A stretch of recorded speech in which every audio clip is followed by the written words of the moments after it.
September 14th, 1944. Somewhere in the North Atlantic.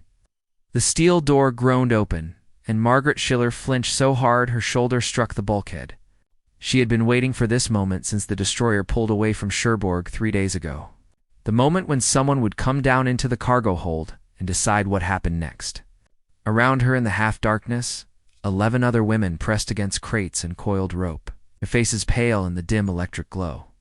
Most were like her, clerks, typists, signals operators who'd been caught in the chaos after D-Day. 2 were nurses. One, Erica Braun, had lost her left arm below the elbow in an air raid 2 months before the Allies broke through. She cradled the bandaged stump now, her eyes fixed on the doorway. If you want to hear more untold stories from World War II, subscribe and hit the notification bell. We're uncovering the human moments history forgot.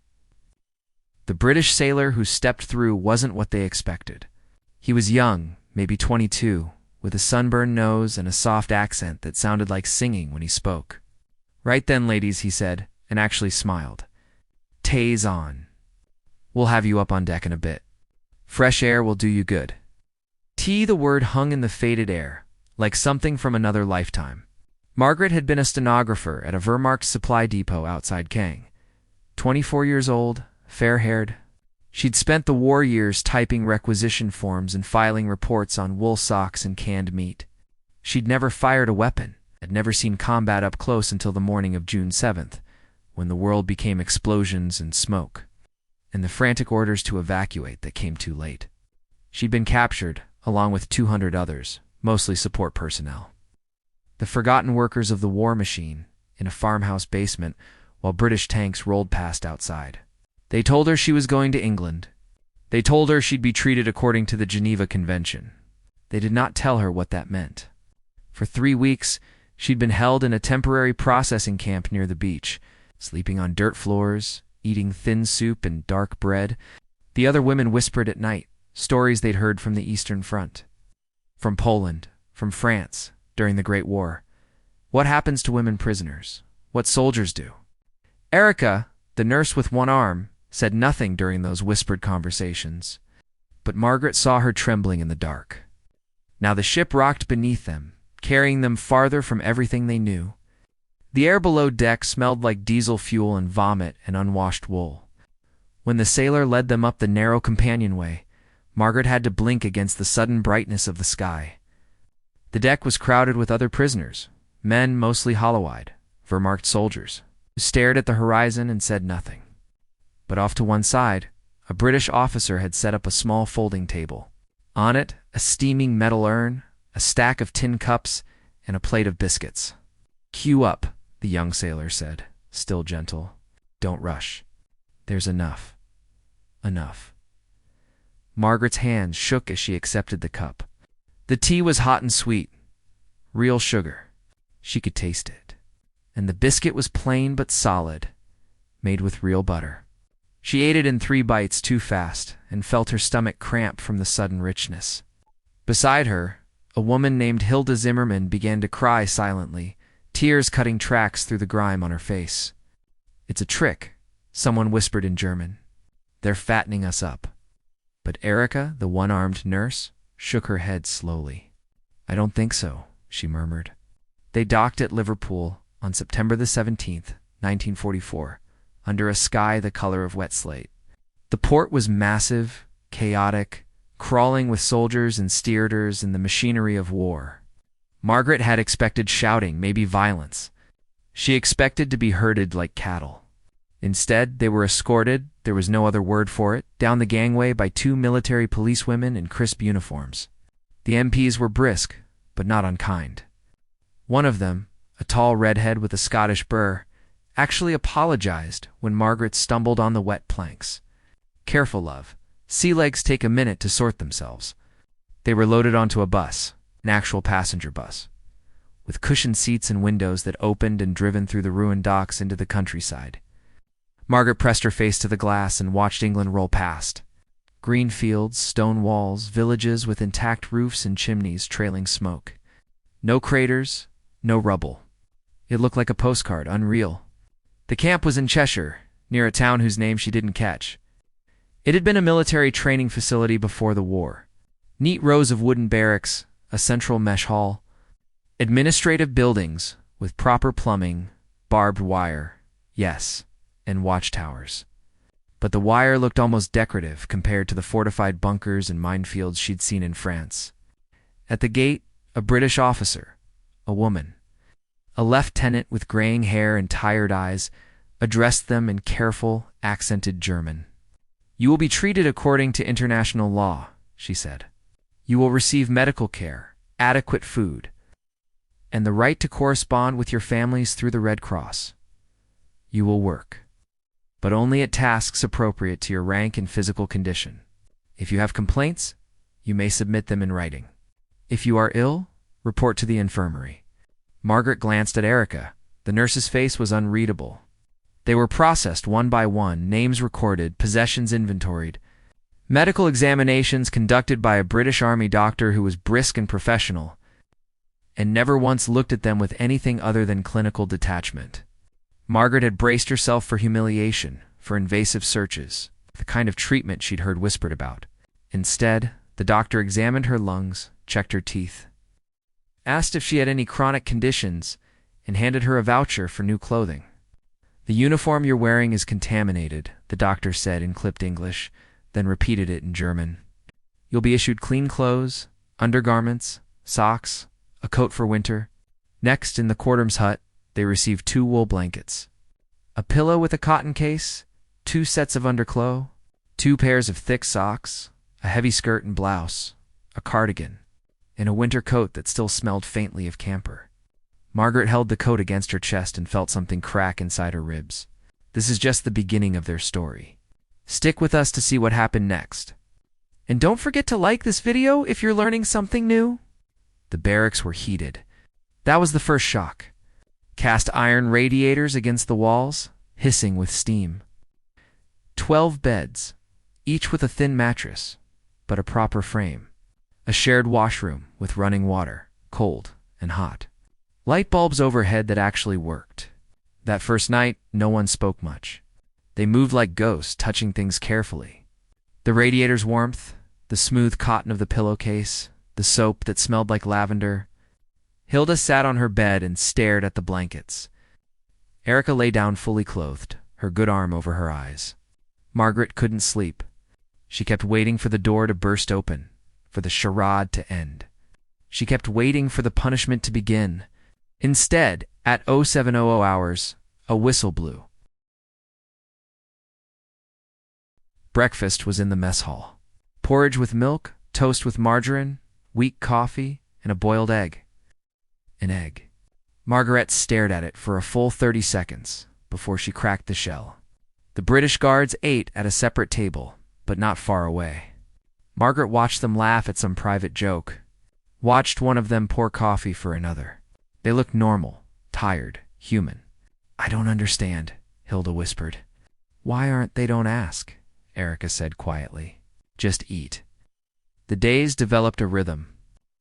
Morning roll call, breakfast, work assignments. The able-bodied were sent to a nearby factory to sort textiles or assemble uniform components. Simple tasks, nothing related to munitions or direct war production in keeping with Geneva rules. Erica, because of her missing arm, was assigned to the camp library, mending books and organizing shelves. Margaret, with her clerical skills, was put to work in the camp administrative office, filing records under the supervision of a British corporal named Davies. Davies was 40-some, balding with ink-stained fingers in a patient manner. He showed Margaret the filing system, alphabetical by surname, cross-referenced by service number, and then mostly left her alone. Once, when she made a mistake and apologized profusely, he just shrugged. "It's only paper, love. We'll fix it." She wasn't used to kindness framed as indifference. It disarmed her more than shouting would have. The food kept coming. Lunch, soup, and bread, sometimes with cheese. Dinner, stew or hash, boiled potatoes, carrots, the occasional bit of meat. It wasn't luxury, but it was regular, predictable, more than she'd eaten in the last year in occupied France. In the third week, a Red Cross representative visited, a Swiss woman with a clipboard and a stern expression. She interviewed each prisoner privately, asking about conditions, treatment, complaints. Margaret sat across from her in a small office and tried to find the words. They give us blankets, she said, feeling stupid, and eggs. The Swiss woman made a note. Have you been mistreated in any way, physically, verbally? Margaret shook her head. Do you feel safe? The question hung there.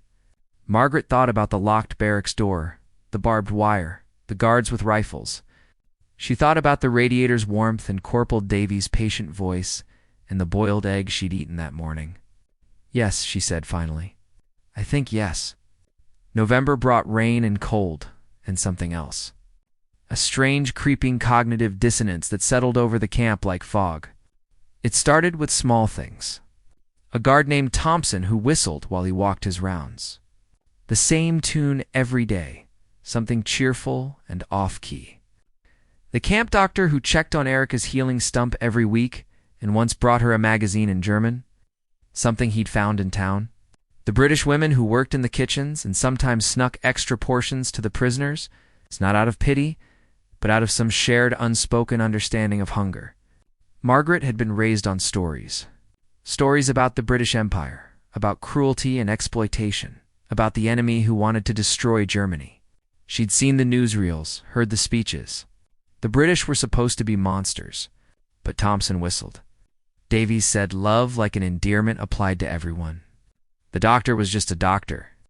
One afternoon in late November, Margaret was filing records in the office when Davis came in with a letter. This came for you, he said, handing it over. Red Cross post. It was from her mother in Stuttgart. The handwriting was shaky, the words carefully neutral, censored, of course, on both ends. But it was her mother's voice. We are managing. Your father sends his love. We pray for your safety. Margaret read it 3 times. Standing there in the office while Davies tactfully busied himself with other work, when she looked up, her eyes were wet. Good news, I hope, Davies asked. She nodded, not trusting her voice. That's something then. He paused, then added almost shyly, I've got a daughter about your age in London, drives an ambulance. He pulled a small photograph from his wallet. A young woman in uniform grinning at the camera. Scares me to death what she does, but she's brave like you lot. Margaret stared at him. We're not brave, she said. We're prisoners. Well, Davis said, tucking the photo away. One doesn't preclude the other, does it? Erica kept a diary. She'd been given a small notebook by the Red Cross, and she wrote in it every night with her remaining hand, the letters cramped and uneven but determined. One evening, sitting on her bunk with the radiator hissing softly, she read a passage aloud to Margaret and Hilda. December 3rd, 1944. 7 weeks here. I should hate them. I was taught to hate them. But today, the doctor, his name is Major Petton, brought me a sling that's more comfortable than the one I had. He didn't have to do that. He didn't even make me ask. I find myself thinking about the boys who were brought into our field hospital in France, the ones screaming and dying. And I wonder if they had doctors like Pemberton. I wonder if anyone on either side is actually a monster, or if we're all just terrified people in uniforms. The silence after she finished was heavy. You can't think like that, Hilda said, but her voice was uncertain. They're still the enemy, are they? Erica looked at her stump, then at the warm barrack around them. What does that word even mean anymore? Margaret thought about the egg, the blankets, the whistle tune, the photograph of Davy's daughter. I don't know, she admitted. Christmas 1944 arrived gray and cold. The prisoners woke to find the messel decorated just a bit, nothing extravagant, with paper chains made by some enterprising British corporal and a small evergreen tree in the corner, strung with popcorn and bits of colored paper. There was no religious service. The camp was secular officially, but someone had printed out carols in German and English, and after breakfast, a few voices began to sing. Still Hilligan. Margarita stood with her hands wrapped around a mug of tea and listened to Erica's wavering soprano blend with Hilda's alto. In the deeper voices of the British guards who'd joined in, humming along to a melody that transcended language, her throat ocked. Lunch that day was special. Roast chicken, boiled potatoes with butter, carrots glazed with something sweet. And for dessert, a small slice of fruit cake that tasted like sugar and spice, an impossible luxury. Margaret ate slowly, savoring every bite, and wondered what her family was eating in Stuttgart, if they were eating at all. After the meal, Lieutenant Colonel Harris, the camp commandant, a lean man in his 50s with wire-rimmed glasses, stood and addressed the room in halting German. "We know this is a difficult day," he said. "Away from home, away from loved ones. We want you to know that you're being thought of. That's all." He sat down quickly, as if embarrassed by sentiment. But Margaret saw some of the guards nodding, and one of them, Thompson, the whistler. Awkward toast. That night, lying in her bunk with a full stomach and warm feet, Margaret tried to reconcile two truths. She was a prisoner, and she was being treated with more humanity than she'd experienced in her own army's ranks. Both things were real. Both things were unbearable. She thought about the knock on the ship's hold door, the flinch of terror, the expectation of violence. She thought about the tea. "I don't know how to go home after this," she whispered to the darkness. From the next bunk, Erica's voice came soft. "None of us do." Winter deepened. The daily rhythm continued. Roll call, work, meals, mail call. When Red Cross letters arrived, the small routines that structured their days. In January, the camp received a delivery of sewing machines and fabric. A work project making hospital linens for British military hospitals. Margaret found herself seated at a Singer machine, feeding cotton through with surprising ease, her hands remembering skills her grandmother had taught her as a girl. The British women who supervised the sewing room were factory workers from Manchester, conscripted for war work. They showed the German prisoners how to operate the machines, demonstrated the proper seam allowance, and then worked alongside them in companionable, near silence, broken only by the clatter of needles and the occasional muttered curse when thread tangled. One of them, a stocky woman named Betty, with gray roots showing in her dark hair, brought a thermos of tea to share during the afternoon break. She poured out cups for everyone, prisoner and guard alike, and sat on a worked to drink hers, her legs swinging. "My son's a P in Germany," she said abruptly, addressing no one in particular. "Captured at Arnhem. I got a Red Cross letter last month saying he's alive. That's all I know." The room went very still. Betty looked directly at Margaret. "You're somebody's daughter. Maybe somebody's sister. I reckon your people are worried sick, same as I am. So, I'm glad you're here," and not she trailed off, shrugged. "Well, not somewhere worse." Margaret's hands tightened around her cup. "I hope your son is treated well," she managed. "So do I, love," Betty said. "So do I." It was such a simple exchange, such a small human acknowledgement. But it lodged in Margaret's chest like a stone, heavy and immovable. By March 1945, the news filtering into the camp was impossible to ignore. The war was ending. The Allies were pushing east, the Red Army west, Germany was collapsing. The propaganda broadcasts the prisoners had once believed felt like fever dreams now disconnected from reality. In the barracks at night, the women argued in whispers. Some clung to denial, some wept. Some, like Erica, simply stared at the ceiling in silence. "What do we go back to?" Hilda asked one night. "Even if there's anything left."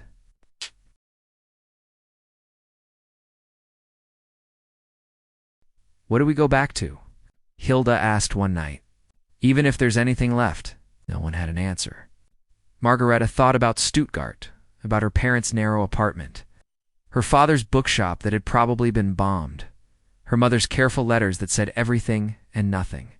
She thought about the Germany she'd left, the one she believed in or tried to, and the Germany that must exist now, broken, defeated, occupied.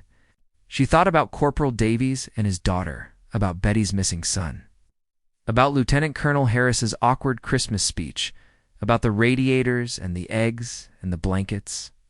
"We go back as witnesses," Erica said finally. "We tell them what happened here. They won't believe us," Hilda said. "Maybe not," Erica agreed. "But we still have to tell them." On May the 8th, 1945, the war ended.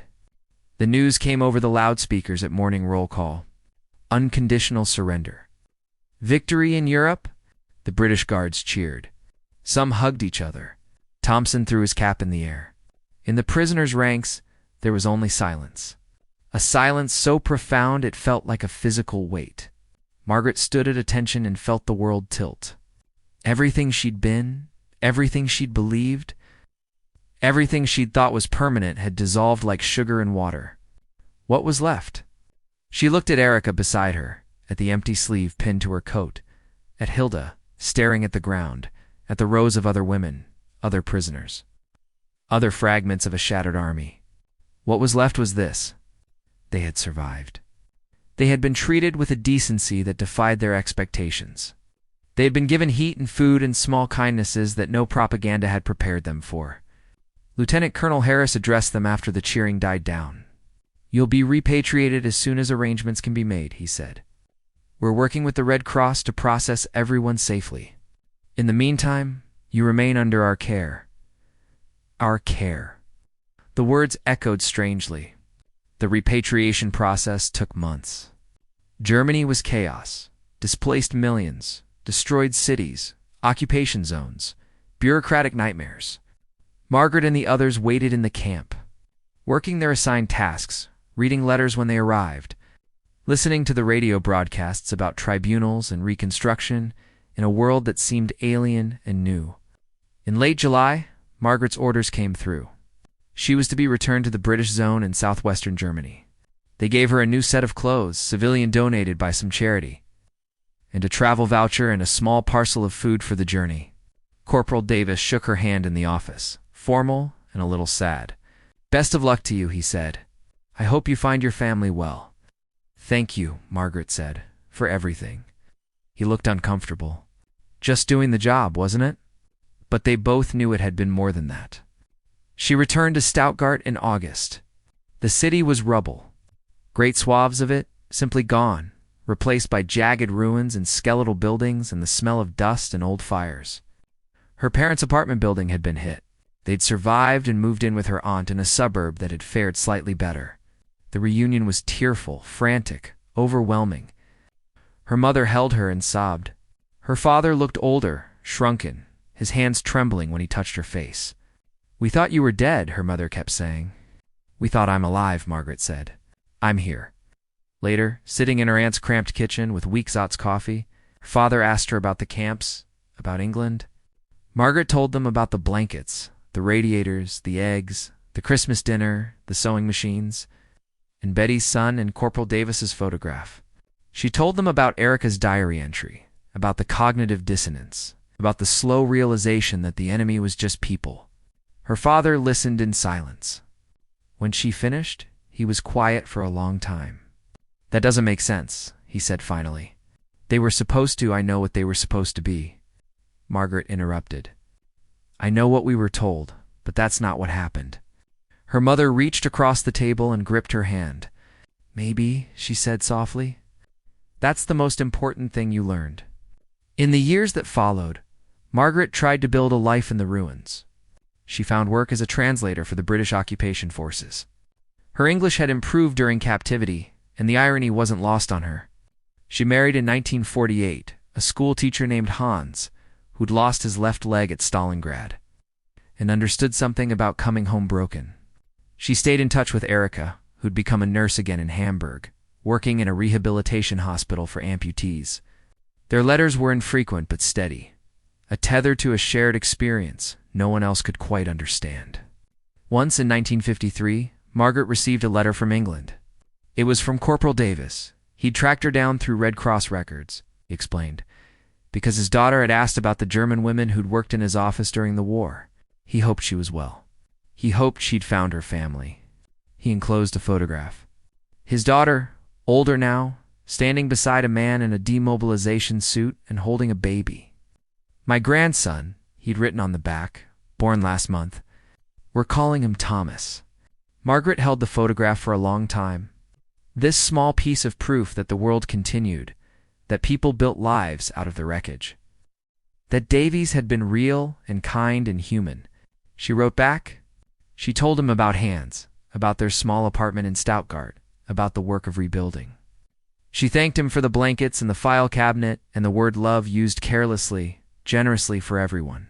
She didn't know if he understood how much those small things had mattered, how they'd cracked open something she hadn't known was sealed.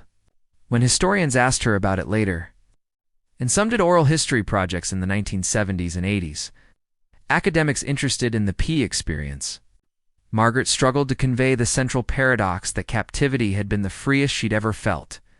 Not free from confinement, but free from the weight of ideology, from the lies that had propped up everything she'd believed. They could have treated us terribly, she told one interviewer. We expected it. We'd been taught to expect it, but they didn't, and that broke something in me that couldn't be repaired. The certainty, the us versus them. Once you see the enemy offer you tea, once you see them mourn their own sons while feeding yours, you can't unsee it. The interviewer asked if she was grateful for her captivity. Margaret considered the question carefully. No, she said. I'm not grateful for the war, or for being captured, or for any of it. But I'm grateful for the radiators, for the blankets, for the men and women who treated us like human beings when they didn't have to. That taught me more about morality than any philosophy I'd been taught before. These stories matter because they remind us that even in the darkest times, humanity can break through. If this moved you, share it and subscribe for more forgotten history that deserves to be remembered. Erica died in 1987. Margareta attended the funeral in Hamburg, standing in the rain with other old women who'd survived things they rarely discussed. At the reception afterward, someone found Erica's old diary, the one from the camp, the one she'd kept all those years. They read passages aloud. The entry about Major Petton and the sling. Another about the Christmas carols. A final entry dated May 10th, 1945. The war is over. I should feel relieved. Instead, I feel unmanned. We were taught that the enemy was inhuman. We were taught that we were fighting for something pure and good. Both of those things were lies. The truth is more complicated and more heartbreaking. We are all just people, and people are capable of both terrible cruelty and unexpected grace. I think about the guards here, and I wonder if they know what they've done. Not just by keeping us alive, but by keeping us human. That's the real victory, isn't it? Not conquest, but the refusal to let hatred win. Margaret stood by the window with the diary in her hands and looked out at the Hamburg skyline. Rebuilt, modern, humming with life. She thought about the knock on the ship's door all those years ago. She's the terror that had preceded it and the quiet revolution that had followed. She thought about Thompson's whistle and Betty's thermos, and the radiators in the barracks, and the single boiled egg that had made her cry. Small things, ordinary things, the kind of things that dismantle empires from within, one kindness at a time. She had screamed at the knock. She had cried over a chocolate bar, or rather over tea and toast, but the principle held. That moment had changed everything. Not because it was dramatic, not because it was heroic, but because it was human.